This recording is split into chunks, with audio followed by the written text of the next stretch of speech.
Pasado alas 12 ng madaling araw kanina June 23, nang magising sa malakas na kalabog si Herbert. Hindi na nila ito pinansin dahil baka raw bato lang ito na nahulog mula sa ginagawang konstruksyon sa lugar. Pero ang inakalang tunog lang ng nahulog na bato, isa palang tao at motorsiklo.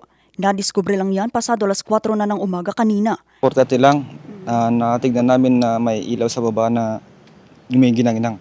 May motor pa lang nahulog, kaya tignan namin may tao pa lang disgrasya nahulog. Pasado alas 6 na ng umaga nang ma-recover ang katawan ng kinilalang isang 29 anyos na lalaki na tubong Bukod Benguet at dayo lang sa Barangay Comfort, Tuba Benguet. Sa investigasyon, lumalabas na pauwi na ang biktima ng mahulog di umano sa humigit kumulang 9 na metrong lalim na ginagawang kalsada sa Cannon Road ng JMGD Construction and Aggregates sa ilalim ng DPWH 1st District Engineering Office. Po yung mga kasamahan po natin sa site ng aksidente, talagang pinulsuhan po nila kung vital sign niya, naging negative po siya. Negative breathing, negative pulse. So, ulo niya po, galing sa right temple niya, yung dugo.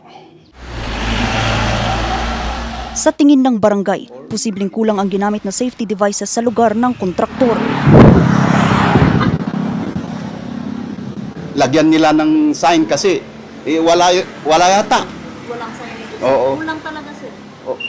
Dahil lang kapag nung sinabi ng pulis, doon lang sa site talaga may pero kulang yung barikada.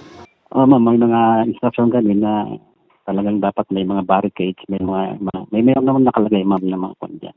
Before may start yung project, may nakalagay na kondyan ma'am, mga barricades, mga warning signs. Provide na ng kondyan ng opisina pero at the expense of the contractor ma'am yun. Sa ngayon, pansamantalang itinigil ang konstruksyon sa lugar habang nagdagdag na ng 22 plastic barriers ang DPWH 1st District Engineering Office.